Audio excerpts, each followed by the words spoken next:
This program is designed to provide general information with regards to the subject matters covered. This information is given with the understanding that neither the hosts, guests, sponsors, or station are engaged in rendering any specific and personal, medical, financial, legal, counseling, professional service, or any advice. You should seek the services of competent professionals before applying or trying any suggested ideas. Welcome to Behind the Scenes, for your half-assed entertainment news with no bullshit, with our hosts, the Baroness and Bear Fiorda, only on Talk 4 Me. Hello and welcome to Behind the Scenes. I'm your host, the Baroness, who has got hair all over the side of me and is gesturing for my assistant to come over, even though she's ignoring me because I need the hair taken. God, what do we pay her for? Well, usually executive producing options, because she's well past being an assistant now, which is why I keep additional interns. Oh, okay. So I'm the Baroness. We are on with my co-host, Bear Fiorda. I'd call him the baddest bear in the cage, but he's not in the cage. He's here in what looks like a Versace shirt. Is that? And I know that is actually Versace. It is actually. It is the single nicest shirt I own, bar none. I mean, I think it's tacky. I think it's tacky. I think it's tacky right next as to hell. Me, actually, why is it tacky? That is the loudest, most Versace shirt that anyone has ever Versace'd. That is like. There's nothing tacky about this. I was raised in Desert Hot Springs, and this is my idea of classy. This is class. This is absolutely class. This is 100%. This is what fighters are wearing. This is what kings are wearing. No king's wearing that. I am wearing exactly what I am going to be one day. An Armenian drug lord? Why is he Armenian? Why not? I'm just saying. What's wrong with being Armenian? Why are they drug lords? Because that's who would wear that Versace shirt. Is it bad that my first thought is not drug lord, but usually it's got to do with oil?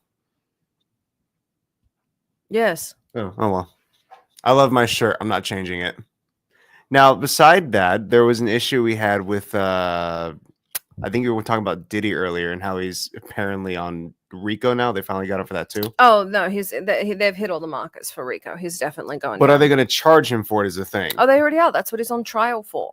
I thought he was on trial for something separate and they were trying to prove Rico, but they couldn't get it. That's why they're trying to prove it, is because he's on trial for that. Got it. Okay. Well, hey, you know what? If anything, get the guy put away. That's all that matters. Let me ask you. I don't know if I want your question. I'm kidding. Go ahead. All right. Why?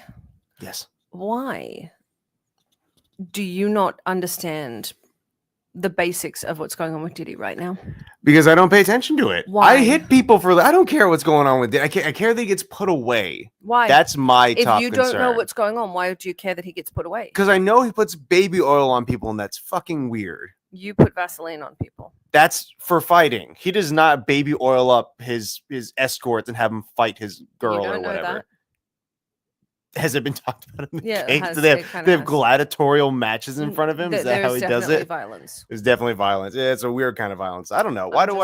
It's just not as important to me for what I'm doing. I'm happy to know that he's getting arrested. He got arrested. That he's on trial. I want him to get put away. I don't want him to buy out the judge or whoever. Apparently, he was intimidating the jury, or he was making eye contact with them in a funny way that made him feel a certain way, which I don't know. I look at it. I look at it this way, and bless you, America. But really, if you're going to step into the world of oligarchs, which is what you have done with these tech billionaires, really step all the way in. Purchase freedom, do the whole thing. We do. But that's it. You got to go all the way in and be honest about it. You're essentially Russia these days, or the USSR. And I'd like to remind you, the USSR broke up. Well, what do we have to? First of all, we probably should. Listen, I love the United States, but there's a couple states that we could absolutely do away with. I'd be totally fine with that. Australia can take Florida. They're just like Australians. We will happily take Florida and Hawaii. Hear me out on this. Just to take the things on the water, make your life easier. No, it's not that. It's Australians, and growing up there, I can tell you, we have more in common with your Florida man than we do your Californian. Yeah, both of you attack wild ancient creatures on a regular basis because you're bored. The point is, we will take Florida and Hawaii. I watched Australian man run down the bank of a river with a shovel and just bonking out crocodile heads over and over again. That was to get them off the riverbank. And then sometimes they would snarl at him and he would just double back and hit him a second time and they'd run away. Like, it's hilarious, but that's, he's I saving crocodile lives. How is it saving crocodile lives? So essentially, by the way. So it's saving crocodile lives. So essentially, by getting them off the banks and away from people, they're not going to be hunted. It also puts them back in the river system to make sure that the ecosystem isn't bothered. But more than that, when it's hunting season, you'll find a lot of locals will go bonk them, chase them away from their normal haunts, so they go away during hunting season. So they aren't getting shot, essentially. But here's the thing: it's hunting season; it's legal. Why not let that happen? Usually, the only reason why we have hunting seasons, right, aside from people enjoying it, is it does do a level of population control. Absolutely. So why not let that happen? Because a lot of people that go after them are poachers. What is it? Can you really be a poacher if it's hunting season? How much does it cost to get a license? Oh no, that's not that kind of poacher. I mean, there are certain ones you're not allowed to go after, and everyone does. Oh, and so they just don't care. It's not a don't care. I'm not saying that. What I'm saying is you're not supposed to go after a 20-foot croc because it's been there a minute. Well, guess which croc's going to come after you? So you do end up going after the 20-foot croc. That's a great story, though. I mean, that's the one you go and tell all your friends and family about, to be honest. You don't go tell them you shot a little caiman. What's a caiman? Oh, you're talking about those little alligator things. The little alligators, the dwarf alligators. And the pumas hunt, or not pumas, wild dogs hunt them. Yes, please remember, I grew up with saltwater crocodiles. The little lizards you guys have don't count. I think owning a caiman would be great for our household, by the way. I like my cats alive. Don't give it to the cat. I foster children. Or don't give the cat to it.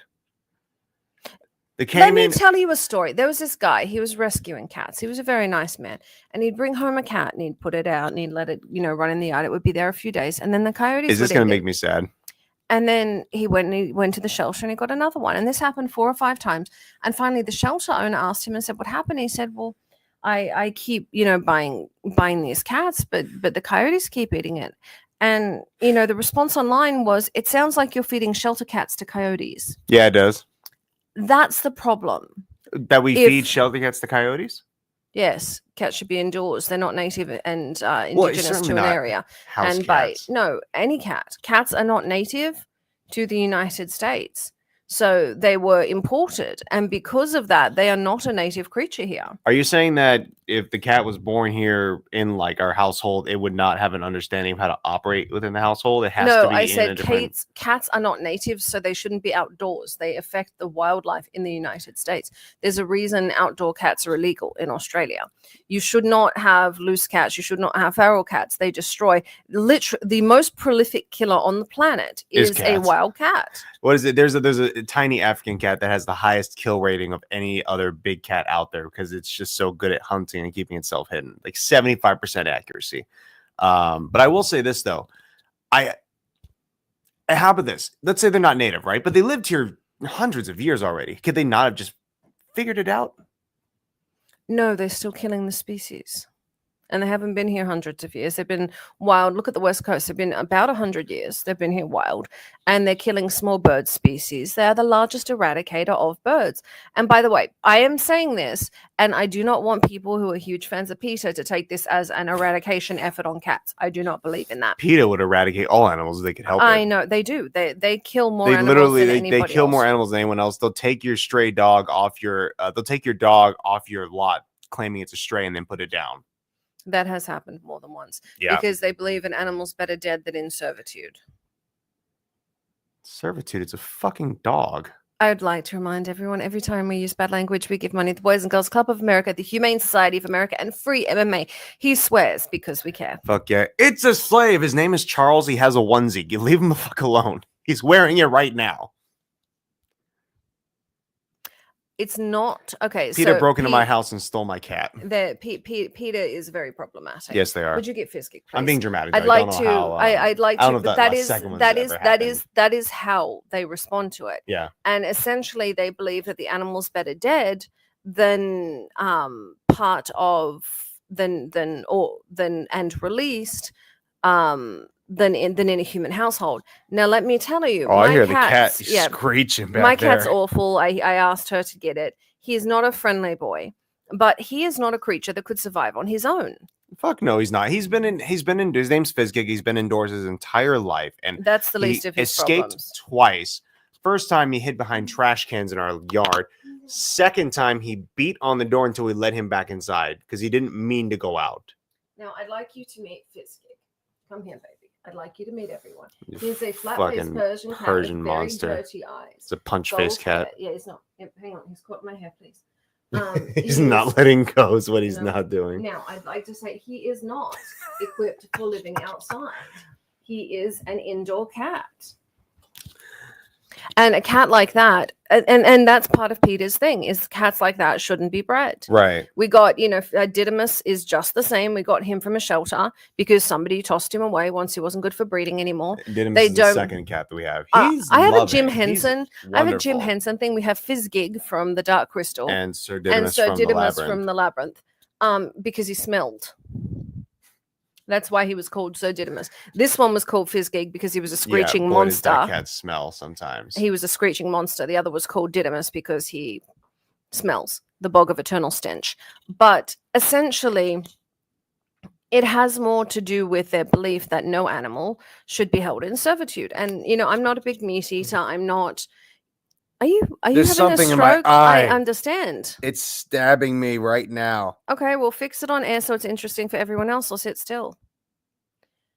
And stop being difficult. I wish I had a mirror. Would you grab him a mirror or a phone, please? The phone's no, a mirror would work, but maybe I got it. Okay. We'll know in a few seconds. Well, that was dramatic. It was very dramatic. You get punched in the face for money, but an eyelash ended you. But that's way worse than getting punched in the face. You oftentimes don't even feel the punch. You just feel like crush. Sure. That seemed to get your attention. What was worse, that or the eyelash? I wish you were anyone else but you right now. Why is that, darling? I would slap you back. Put someone else in the chair. Alexis! Yeah. Come over here. She will not come and get slapped. Yes, in general, where's your fucking hand? In general, yes, getting hit is better than getting an eyelash in your eyeball. Okay, in general. Oh my god, in general, yeah. No, if I'm in the mindset for it, you don't feel it a lot of the time. If you're unexpecting of it, it does a little bit more than just feel like pressure. Say something. Change topics. Why? It's more fun to stare at you. If you ever want to make somebody, here's a trick. Here's a trick for life. If you ever want to make somebody uncomfortable, say nothing and maintain eye contact. If you think someone is lying to you, say nothing and maintain eye contact. If you want to win any argument, say nothing and maintain eye contact. Most people are uncomfortable with it. You blinked first, I win. It's not about blinking. It's eye contact. I don't know what you were doing. I was having a staring contest. How do we get from Diddy to this, quite frankly? That's also about who blinks first. I don't get it. Well... Who blinks first? I don't understand the reference there. Who blinks first? Yeah. Like it's, I'm not going to say that on air. I think we have McDojo Life. All right. Well, maybe Rob and McDojo Life will understand. Hey, Rob, how's it going? Hey, how's it going? How's good. Life? She slapped me in the face moments before you dropped in. Did you have it coming? Did I? I can give you a list. I can give you a list on air. I don't want a list on air, actually. I mean, it's funnier if you do, because then I can just stare and make eye contact with y'all as you argue. Mm-hmm. It's perfect. I like that. And that is how we relate it back to Diddy. It just gets weird. It just gets weird. Oh, he's a lot more than that. Well, anyways, Rob, how you doing, man? I see a lot of your videos, and it feels like you're just kind of completing side quests out there in the world now. I mean, I'm trying to do as much as I can before I die. Like, I have so much going on. It just kind of depends on the week. Like, I have a bunch coming up that's just so random. I'm going to be participating in something called the Toe Wrestling Championships. If you've ever heard of this. No. I need a lot more context. Sounds like advanced footsies. It pretty much is. It's like arm wrestling, but you interlock your big toes with your opponent, and then your goal is to try to push their foot to a wall that they have on something called the Toadium. I'm not making that up. That's what they call it. And the Toadium is a foot-shaped board, and it has two walls in the middle of it. And you interlock your big toes in the middle of the wall, and you're trying to push your opponent's foot to touch one of those walls. So I was like, I want to do something new with YouTube. And I kind of get tired of sitting behind the desk, and I'm a martial artist, and it's kind of difficult to show that with the type of content I do. So I was like, let's do something fun. I was like, what if I did 8-week training camps as legitimate as possible, treat them deadpan serious, but for the stupidest combat sports I could find. And like, so I was like, I looked around the internet and I found this thing. Apparently it's been around for like 50 years or something like that. And it's overseas. So I'm going to be in August of this year, the end of August, I'll be in London participating in the Toe Wrestling Championships. But I'm going to do a full 8-week training camp, training my foot and my toe to be a lethal weapon to compete in this tournament for like 10K. That is a pervert stream. I mean, I'm not going to enjoy it. No, I just mean if you're into feet, that needs to be on ESPN. Didn't train a day in his life. Rob's just like, give me them toes. Let me get them feet. Like, you never mind this erection. This erection has nothing to do with sexual stuff. This is just a personal erection. Like, so what does training for this look like, honestly? So I loved how they did the show Pep My Ride back in the day. Love Pep My Ride. I really need the correlation. We're getting it. I got you. So when they would take the car in, like they would have I forget the rapper's name. Exhibit would come in and be like, "Oh, your car is messed up. Let's like bring it to my team." And my team all has something dedicated to what they're going to fix. And so I'm going to do the same thing for the training camp. I'm just going to take this like, hey, I got this idea. I'm going to participate in this in 8 weeks. I need you guys to come up with a legitimate like strength conditioning plan. I need you guys to come up with like a technique. I need you guys to give me the whole works and have something with somebody different in charge of each area of my training camp. And then every week I'll go check in back at the doctor, and they'll give me like an update on my health and what's going on. And then just kind of show the progression of the 8-week training camp. And then finally, the last week will be actually participating in whatever the event is. Damn, that is going to be so brilliant. Amazing. That is brilliant. When does this start? I want to be there when the first video drops. Lex, can I pitch this to ESPN? When do I have a call with them? I have a call with them Tuesday. I'm pitching this with you in it to ESPN Tuesday. I appreciate that. Yeah, I think it'd be fun. Like ultimately just doing it for YouTube was all I really care. I think because there's so many weird combat sports out there. Like they have Pillow Fighting Championship, right? Oh, that's the best one. And Pillow Fighting Championship is just so obscure and fun. And I like that it's not so serious. And it sounds like a porno. I mean, I guess it could be. I mean, you could jerk off to anything if you really want. I mean, that's not me to judge. That's valid. That's true. If you have the will. Yeah, exactly. Just whatever your kink. I'm not shaming. You know, you do you. But yeah, like there's phone booth boxing or chess boxing or car jitsu. So they have all these random obscure fighting combat sports. I need to know what car jitsu is.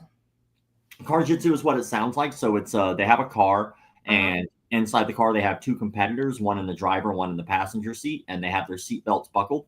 And then they say go, and they have a legitimate jiu-jitsu match inside a car, which is a lot harder than it sounds. It's very difficult. Come from Wolverine and Deadpool? Who knows where it came from? And it's been around for a long time. Like the guy who started it, his name's TJ Tilley, and he runs like Pro League Network or something like that. And all he does is just come up with like these random obscure fighting arts. And like another one that he does is kind of like the slap contest, but he does it with each person has to slap each other in the chest until someone gives up. Okay. I think I've seen that in some Indian cultures, believe it or not. They have it's an old one. There's all kinds of strange like combat sports out there, and I just think that why not just like show them, and like even funnier, why not really try to win, not like half-ass it. Like it's really. And in itself, I think it's just, to me, it's funny to take something so dumb and go, you know what, this is really stupid, but I'm going to be the best at how dumb this is. Like that would be fun. Oh, you're going to be the single most prepared. Do you know those guys who are just showing up there who maybe they work wrestling. Maybe they work a tough job or whatever, and that's enough for them. You know, the guy that comes in for the toe wrestling is going to be like the prima ballerina, though. Because I can tell you from when I was doing ballet, that gives you the stronger, like you need to track down a ballerina because that will give you the strongest toes. If you can hold, and I can tell you, when I could hold my whole body up on my toes, I would not try it today. That the guys that do that, they don't get on point, but the guys that move around on their toes can literally, there's a technique they have where they're up on their front two toes and they push themselves onto their toes, the front two toes, lift a woman up, and then leap with that woman, land on those two toes, pivot and go down. That's one of the moves from Nutcracker. Well, so on the toe wrestling thing, I feel like I should bring it up that the guy who was like the champion, he's, in all honesty, he's very cool. He's an awesome guy, but he's a large man. He's a big, strong dude. And so he's a 3-time world toe wrestling champion, and he won the London one time. So he's like the guy, the toe wrestling guy. Yeah. And so we all have been in talks to try to like, let's show this off. Like, what would this look like on a bigger scale? This is just funny to me. And but he like legit believes in it. He thinks it's great. But it started in pubs. And this guy's name, he goes by Total Destruction. And I guess there was a battle between him and I guess there's a guy named the Tominator. And him and the Tominator have like a rivalry. The Terminator. Oh my god. And but the best part is like just like it's just for fun, and I love that shit so much that it's not like so serious. Because combat sports, especially nowadays, everybody's trying to like get in each other's face, and I hate you. You don't hate that person. That person's your paycheck. Like 2 boxers the other day just had a sit down dinner, I do believe, Canelo and someone else, and they have like a big fight coming up. They just had dinner. They're just hanging out. Like, wow. You know, I'll say to what you're saying right there, Karate Combat, when I went over there to Dubai to corner Sam Alvey for his double champ fight, and seeing all the pre-interview stuff, like all the pre-fight stuff, they're going through interviews, they tried this podcast thing where they just, the owner would talk to the 2 fighters on the side. So immediately, guys are throwing tables at each other, trying to choke each other out. We had a guy who was just speaking in his native language. The other dude didn't understand him, but just assumed he was talking trash. So he stood up and picked up this like ottoman that was right between them to throw it at him in the middle of this interview. So it's pretty prevalent that guys are so serious to either sell a fight or everyone wants to be Conor McGregor. They look at how well he did and they think that's the way to go, but nobody can be Conor McGregor but Conor McGregor. You got to be a better version of you. That's why Canelo's doing so well. He's not trying to be anyone but him. He's not trying to be Iron Mike. There's a lot of cocaine you have to do to get that level, you know, like you have to really put in your time, effort, and energy to just snort as much cocaine as humanly possible. And then you might get to the minor league. But you got to do a lot of blow to be that crazy. I mean, you punch a random guy in a bar because he wouldn't drink your drink, like an old man at that. You're an asshole. You like throw a hand cart through a bus. You hit people in the eye with glass who had nothing to do with whatever your issue was. Yeah, you're an asshole. You rape a woman. What an asshole! Like the list goes on and on. Like at the end of the day, if you're gonna do crazy shit, just understand, like he gets it. I'm sure he doesn't care that people think he's an asshole because he can just wipe his tears with $100 bills, you know. But most people, you have to have a career after your fight because eventually your body's going to stop working. And what are you going to be left with? At least Muhammad Ali was fantastic at being a personality outside of his antics. You know, he was able to throw verbal judo around easier than most people even today. I mean, only other person who I think compares is maybe Chael Sonnen, and Chael Sonnen was smart because he's able to use his verbal judo to make a full career outside of fighting. And I don't think most fighters get it. Like the bus stops somewhere. You have to get off the bus because your body's going to stop working. People are going to stop caring about you. So fighting for most people, you are eventually going to have to pivot. What are you going to do? Like, and if you haven't thought about that at the start of your career, you won't have an end of your career. You'll have to go get a day job. I think that's something most fighters forget. So being a dick, yeah, you can get attention that way, but what are you going to do with it? Like now that you have the attention, do you have a redemption story? Like, have you changed, turned a new leaf? Did you get worse? Because if you got worse, that's another thing. You can go to rehab just like every other celebrity on the planet, come out of rehab, write a book about it, and, move on with life. Look at Robert Downey Jr. He was doing all the fucking drugs. He goes to rehab. Now everybody fucking loves Robert Downey Jr. But they forget about who he was in like the late 80s, 90s. Everybody hated that fucking dude.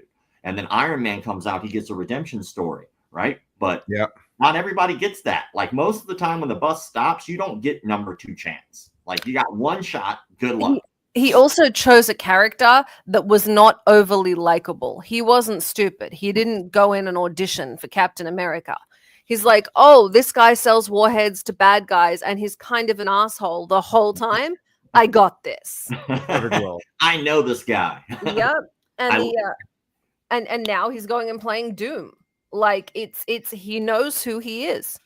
And I don't think there's anything wrong with that. I think we are who we are. I think fighters need to learn that. Like they always try to be somebody else. Like the most sellable aspect of anything that you have to offer the world is just be you. Like if you're trying to be someone else, you're missing out on the most profitable thing that you have, which is the fact that you're unique. You're you. Just be you. Who gives a fuck? You're not going to make everybody happy. Nobody, not everybody's like, I just said shit and fuck on the show like twice already. And I'm sure there's somebody immediately, as soon as I threw an expletive, I'm out here like making sure that people are aware that rapists exist in our industry. But as soon as I did that, they're like, oh, I hate this guy.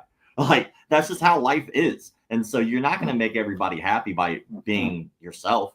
And you're going to make even less people happy by being fake. So you might as well just be yourself. And the people who accept you, you don't have to put on a show 24 hours a day. Just be you. And then you can sell the shit out of you because there is no other you. Like, no one's going to be another Connor. So all these people trying to be, like, you're failing. Like, look at what happened with Colby, for instance.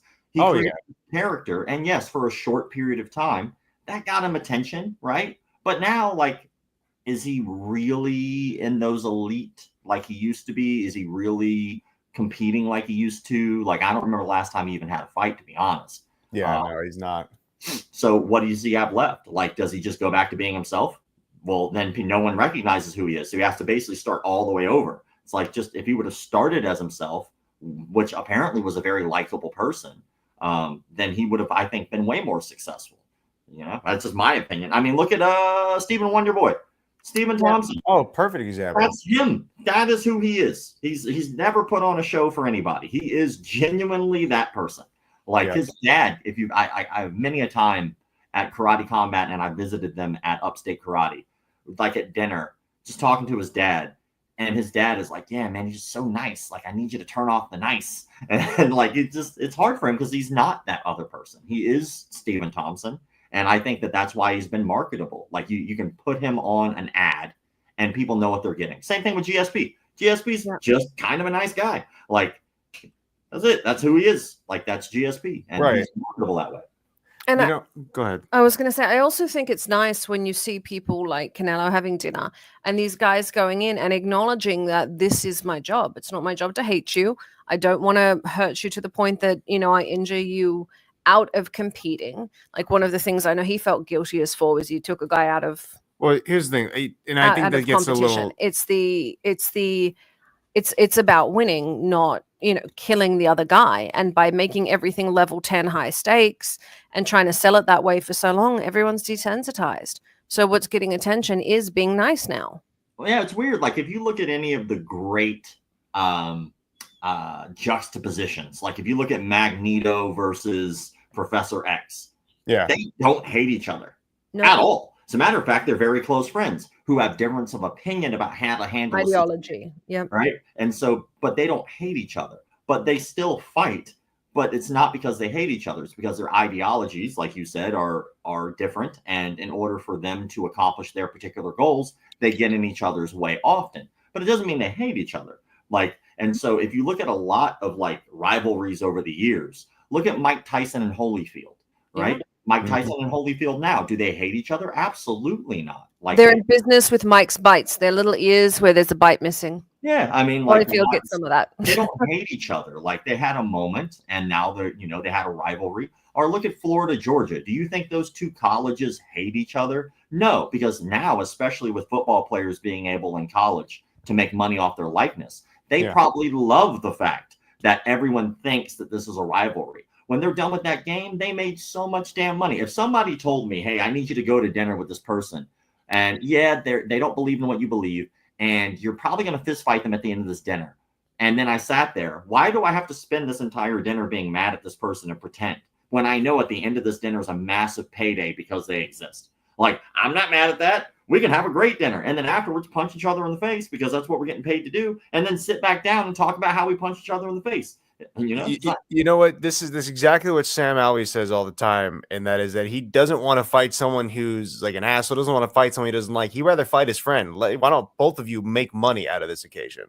He's actually genuinely like him. Like Smiling Sam, he got that because he actually is like just kind of a happy dude. I got to meet him. I sat down with dinner with him and his wife in the Dominican Republic when he was fighting. He might have been fighting for the title, maybe. He was not the title in that one. He fought for the title in Vegas and then this last one in Dubai. Okay, so it was after that. Yeah. And he was defending the title. Yeah, in Dominican, I sat down with him and his wife. Super nice guy. Like we had never sat down, never spoken a day in our life, and we sat down and just had a conversation like I was his best friend. It was great. And like, he's wonderful. That's cool. His wife won America's Next Top Model, McKee Sullivan. Also a martial artist, like she trains with him. I think she even's in his corner most of the time. She does. She's cornered him for every single fight he's ever had, and she was the first female corner in the UFC, which is pretty dope. Pretty dope. Like great people, and like why can't you do that? Like. Yeah, like most of us, we're just all trying to get paid. Like you don't have to also be a hateful asshole.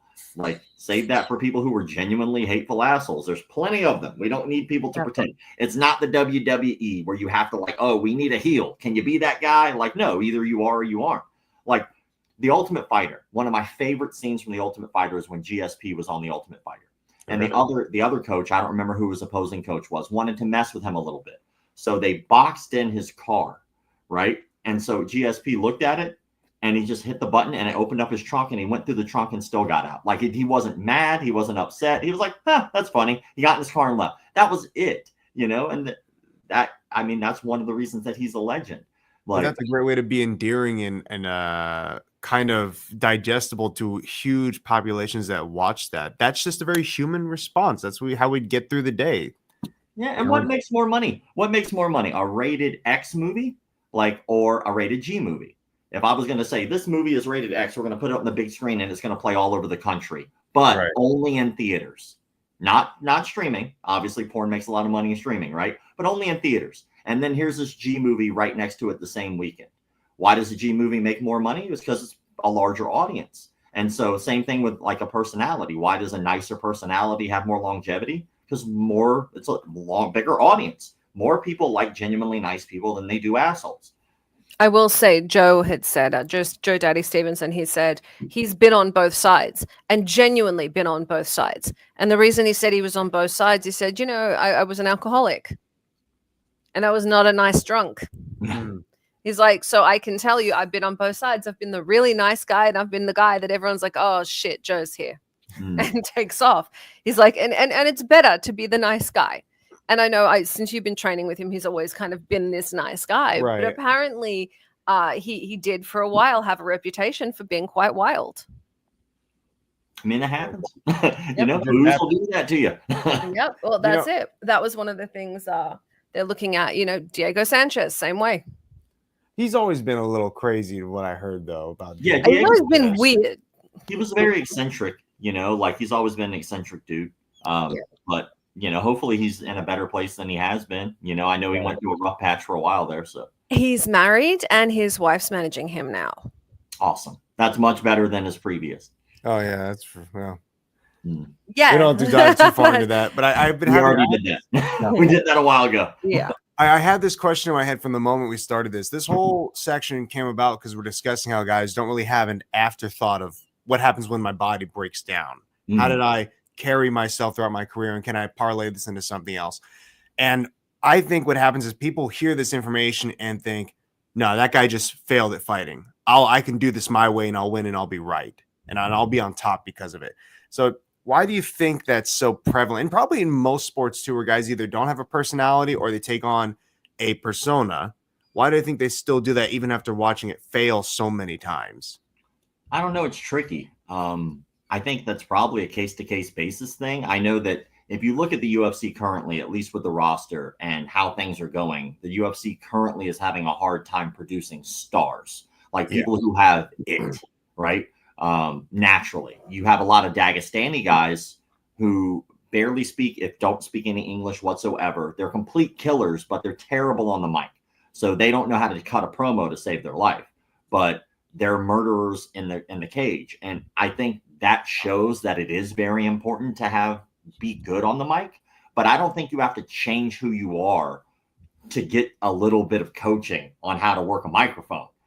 You could be you genuinely, but learn. Like a lot of the guys who did, like, for instance, would go to Khabib, Dagestani dude, one of those guys, straight killer, wrestler, fantastic in the ring. But he did take the time to learn that the mic was kind of important. Like him fighting people in the cage, and he would just talk crap in the middle of a fight and say, "You should quit now. I kill you. Why are you still here?" Like, that's hilarious. But that's genuinely him. He could have said that in another language. It would have been easier, but he didn't. I think the difference now is when you had Dana White involved, he was handpicking and curating these guys. He had a relationship with Sam. He had a relationship with Joe. He had a relationship with Connor. He picked these guys. Now that he's more out of it, it's a lot more corporate. It's a lot more machine. It's very, very different than it used to be. There are fights consistently. They're streaming consistently. And then I know the UFC now has, they're not wanting to sign anyone with, I think, starting less than 50 or 75,000 followers. I know Karate Combat's going the same way. PFL went the same way. Everyone's wanting these people with followers, which is absolutely important. But they're ignoring the fact that, you know, if you get a great fighter and then buy followers, you're not going to get somebody that can do that. And without the cultivation, when Dana was putting it together, when it was coming up, and he was having to struggle, he was very careful with who he put in front of the camera because he didn't want it to look like a mess. He didn't want it to look crappy because it already had a bad reputation. So he was combating that. So he was very, very careful about who he put in front of that camera. And I don't think that cares put in. Is it the TKO group, I think, is who owns the UFC right now? Is that the company? I believe so, yeah. Which is Endeavor, if I remember correctly. Mm-hmm. But ultimately, with what seems to be a slight merger between UFC, WWE, like Fight Pass is pulled in, and they've purchased a bunch of smaller organizations. Yeah, like Bellator's gone. The whole it's really right now the hard part is in order for anything to grow, you have to have solid competition. So, for instance, no one would care about a champion unless a champion had trials and tribulations along the way. Mm-hmm. Right. So, like, why does John Jones become the GOAT? John Jones doesn't become the GOAT because he beat up a bunch of people that no one's ever heard their name, right? Like, it just doesn't work. You have to be able to have competition to grow. And that's with anything, even within business. So right now with the UFC and almost like being a little more juggernaut. Yeah. They're stagnant because they don't really have that competition. I mean, they have ONE FC, but right now in the public eye, outside of the fight game, does the average, what people would consider casual, are they aware of these two different things, or are they only aware of the UFC and only care about one? Or I think it's very similar to like, having competing teams like in basketball back in the day. The NBA, you had like a whole bunch of other smaller organizations, or even better, wrestling. Wrestling had all of these different factions and all these organizations and eventually got eaten alive by one. But then you had the wars, right? Like it was not NW, it was WWE versus TNT, I think. Mm-hmm. Like they were having their battle. And at that time, that's when wrestling exploded, because both people are trying to one up each other for who's the best. And like, I could do this better. I could do this better. Like, you need that. And if you don't have that, why would you ever? You can artificially create it. Look at Fox and CNN. They're both owned by Disney Corporation. And no slight to Disney, I work for them too. The Fox is owned by Disney. So everyone talks about like ABC and Fox and like all this, the right and the left and blah, blah, blah. They're owned by exactly the same corporation. And that war is manufactured, much like the old rap battles were. Shout out to my sound engineer for that comparison. Much like the old, beefs between rappers were. That's what's being done between news organizations. So why not have the UFC do that? That is what Dan did back in the day. He staged problems. I know Dan Henderson did that with Bisping. He consistently put himself in the news against Bisping. I know Dana White put people in against each other. So do that. Pull a Disney. I have a story about Dan Henderson. I was talking about this the other day. Like have you ever heard of a thing called SHOT Show? No. So SHOT Show is like the gun industry's big event, and it happens every year in January in Las Vegas. And usually around the time SHOT Show happens, they do the MMA awards at the same time. Like we all went to the MMA awards. So while I was out there, actually, when we all went to the MMA awards, I was there for SHOT Show. So around that time, a lot of fighters are in the area. So they get called out to work with SHOT Show, be at someone's booth, go to this event, go to that event, right? So one year, it was probably fucking 8 years ago or something, I'm at SHOT Show. I'm walking around casino to casino, just wandering because it's easy to do in Vegas. And I see a bar and I'm like, I'll get a drink. I walk up to the bar. And as I walk up to the bar, there's a bunch of people singing Margaritaville. And I go to turn and it's Dan Henderson on the mic singing Margaritaville. Yeah. And he's just drunk as shit. And I was hammered. And so I was like, Dan Henderson. He was like, oh my God. So we just started talking, took a little selfie at the bar. So I have that in my old phone somewhere of me and Dan Henderson hammered after he was singing Margaritaville. I like that. Like I said earlier, like I said in the beginning of this, you just complete a lot of side quests, man, throughout life. Yeah, it's so fun to watch and listen to you talk. And this whole thing, this doesn't feel like an interview. No one's pressing for questions here. There's no dead air. It's genuinely, you're such a very charismatic person. It's very easy to listen to what you have to say. Even if you were totally just filling my head with lies and you're talking to me about how the earth is flat, I would just be like, yeah, I don't know, maybe it is. He's never thought about it before like that, Rob. I'd like to point out all the guys he's hanging out with and having fun with are the guys that scream at you on a constant basis. I know. Dan is very quiet. Sam has yelled before, but not out of animosity, just out of love for me. Frustration. The word's frustration. But I like that. And Dan's worse when he's quiet. Yeah, you're in more he trouble. Can when be he's for quiet. Sure. He gives you that 1 5-minute round. He can only give 1 5-minute round, but you better believe it's like it used to be for him. Yes, he's as good once as he ever was. Yeah, I'm as good once as I ever was. He lives up to that name for sure. Yeah, you definitely looked like a rag doll. I love seeing fighters like that. They try real hard to continue a legacy of some kind rather than just fighting and then giving it up and going to something else. Like they genuinely love it. Yeah. You see that with Eric Paulson. Eric Paulson's been around since the dawn of MMA. Before it was called MMA, it was called NHB back then. And he's still out there showing catch wrestling, showing technique, still teaching, still doing his thing. I just think that's cool. I love that we're in like a martial arts renaissance.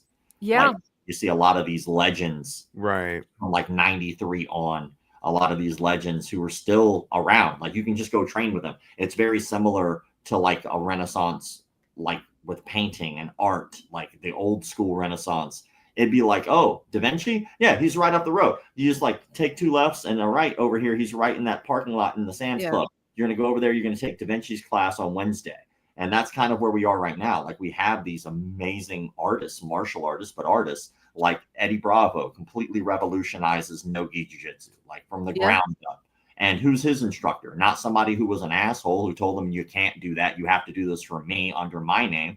It was fucking Jean-Jacques. And Jean-Jacques like, yeah, do that. I think that's a great idea, and encourages them. And they're still close today. And that creative outlet, that ability not to be called a traitor, not to be put in his place by his instructor, allows the growth, and it winds up inspiring hundreds of thousands, if not millions of people around the world to do no-gi jiu-jitsu. And then you have people like Dan Inosanto back in the day who was coming up with Bruce Lee and showing Filipino martial arts and spreading that to the world. He's still alive and he's still teaching today. There's just legends all around us in martial arts who are still alive. And I think what's going to happen is when we're old, right? And look back, we'll be like, holy fuck. Like, I was there. I was like in that time. Like, those people were alive. You could actually go train with them. And it was affordable. Like, it wasn't like they were untouchable. And I think a lot of people who aren't taking advantage of that right now are going to regret it in like the next 25 years when those people aren't around anymore. No, absolutely. You said it perfectly right now. This is the one industry, this is the one sports, the one entertainment industry where you can walk up to these people. You can walk essentially into their second home and just work with them for hours a day. And it's not weird. It's not uncomfortable. Like you said, it's not outrageously expensive. I'm not paying 10 grand to train with Joe Stevenson, though I'm sure he could charge someone 10 grand for his knowledge and expertise. But instead, I get to train with him on multiple times a day. Dan Henderson, Sam Alvey. I have trained at Extreme Couture with Randy Couture. Like, you get to do such incredible things with these people. And it's not just because of my status or Rob's status. It's because we just walked into the building and signed a piece of paper. That's all it takes nowadays, to be honest with you. Sometimes less. Sign the waiver. Sign the waiver. That's it. I'm not signing a waiver to get punched in the face by the guys you guys hang out with. You're crazy. Well, you're missing out. You'll regret it in the next 20 years. I promise I won't. But if you like martial arts, yes, you would definitely regret it. Right. Now, I have to ask you, I know with you, why would you sign up to get punched in the face? Well, I mean, I think that everybody has their own thing that they enjoy and hobby. I think that we look at it differently. Like, for instance, if someone got a tattoo, I could say, why would you pay someone to stab you with a needle thousands of times? Like, that's one way to put it, right? Or I could say, like, why did you pay somebody to stab you in the ear to get piercings? Like, that's one way to put it. Another way to put it is, now you have a piece of jewelry that you enjoy, that you want to show off, and that gives you another way to do that. Everybody, I think, does something in a way that might harm themselves. That's our vice, but it's our outlet. And I think that it's what you get out of it personally that matters, not what other people view. Like, for instance, there are people out there, going back to the tattoo reference, who hate tattoos. They see somebody with a tattoo and they automatically will pass some type of a judgment. But who gives a shit? Like, that is on them. That's not on me. Right. Or it's like, if you do a martial arts, like, yes, you do put your hands on each other, but I was out in LA for, like, I don't know, probably a week. And while I was out in LA, I was busy as shit. It was ridiculous. But while I was out there, I was working with a lot of guys who do stunt work, and stunt people don't get punched in the face. Like, they do martial arts and they don't really fight and spar. So it's kind of cool to see, like, the differences in the spices of life in the martial arts industry. Because some people, which is an irony, by the way, it's actually an irony that goes directly to Hollywood, which I think is amazing, because it's like the biggest fuck you can give somebody ever. Like, when I would do sport karate, everybody who did fighting would make fun of the people who did kata. And kata, for anyone who doesn't know, is just kicking and punching in the air, kind of very similar to like a figure skating, just not on ice. Right. And so they would show the technique, punch, kick in the air. And the fighters would make fun of that, all the screaming and the yelling and the theatrics. They were like, that's not martial arts. Right. And then all those fighters, they usually wash out right around your 30s. Right. Your body's not doing the same thing it used to. Now you have to make a decision. And 90% of the people who were fighters just don't fight anymore. The majority of people who do martial arts don't, but fighters usually are the ones that wash out the hardest. Because you beat your body up, you blew out your ACL, you hurt your back, you did this, and now you just can't do it anymore. But kata people, they didn't spend their life getting beaten up. They spent their life trying to make it look good, be famous, right? They're like, we want to go onto the big screen. And so because of that, they didn't beat their bodies up until they got into the career, until they became a stunt guy. Now you're getting beat up, right? But they worked their way hard to get into the career. And all the people who were making fun of them, all the fighters who were pointing fingers and laughing at them, line up to watch the new John Wick. They line up to watch Scott Adkins. They line up to watch the new martial arts movie. And they're paying hand over fist money to the same people they made fun of. And I think that's the ultimate irony in martial arts, is how many people make fun of those people and they don't realize that they're paying hand over fist money to buy that person a house, buy that person a car, buy that person a lunch. And they're doing it every day. I do want to say with that, shout out to LaFay and the Diamond and the Raw Foundation that works on women in stunt work here in Hollywood. They have a whole awards program. They help women do that. They help everyone into this. So if you can support them, please do. That's just a side note. We work with them all the time. Yeah. But speaking of which, stunt, that's now something you can win an Oscar for. Yep. That's incredible. And that was one of the organizations fighting for that because it had been in there for so long. And the stunt work is the most dangerous work on set for sure. Yeah. Like really, really, really, really dangerous. And I think one of the few people that still do their own stunts is Tom Cruise. Yeah. And only because he can demand to, because they can't afford to insure the actors to do their own stunts. I can tell you, I don't like when they want to do it because that's more insurance. So love that. It's wild to think that Tom Cruise is in his 60s now, I think. Yep. And he's still doing that. Old man, but doesn't look it. It still is the last movie star. He's the last one with that that movie star Sparkle, the quiet behind the scenes. Matthew McConaughey and they're on social media. They don't have the same oomph. They never made it to where Tom Cruise did. Now, Tom Cruise, despite all of that being said, there was a rule at Paramount that girls were not allowed to deliver his script to him, and it was nothing rapey. It was every time they sent young girls to deliver his script, he was so charismatic, he would invite them over to to the Scientology Center, and they'd join Scientology. So Paramount had a rule that girls could not deliver his script. Stop turning them into Scientologists. So yeah, no one was allowed near him. None of us were allowed the Scientology thing is an odd thing to me. Like I deal with a lot of I'm agnostic, just to get that out of the way. I believe I don't know. Like I believe I don't know shit. Like I'm not gonna know until I die, and then I guess I'll be proven right or wrong in my own personal opinions, but I believe that no one knows until we die. That's why the word faith exists. The word faith is based off of not knowing something, but a belief that something is going to come, even if you won't have proof for it. And so Scientology is fascinating because John Travolta was, I don't know if he still is, was a devout Scientologist. Yeah. And there's a Scientology building in Ocala, which is where my mom lives in Florida. And also John Travolta has a house out there. So I don't think that the two things are separate. No. But if you look at like the way that it works, it would be the equivalent if you had someone, let's say like Stephen King, just go, you know what? I made all of these books. Fuck it. I'm going to make a religion. And then everybody's like, that makes so much sense. This is legit. This guy clearly knows about Xenu. Like we know what's up. Like, but with like L. Ron Hubbard, he made all of these science fiction books, and then all of a sudden he's like, fuck it, let's do a religion. Like, and people were like, sold. That's the guy. I love that. His books sucked out. That's why. He did. I love on that note, that's where we're closing the show. That's perfect. So now we've pissed off all Scientologists in the world. Yeah. Guys, if you want to win a free ride at Off-Road Rentals in Palm Springs, California, go follow McDojo Life. Let us know that you did, and the first 3 people to do that, I'm going to give you some free ATV rides. Oh, thank you so much. I was like, well, I forgot to do the shout out earlier. Thank you so much for joining us. I know we always get caught up talking to you. Our audience loves when we have you on. Thank you for joining us. Yeah, thank you for having me. I always like talking shop.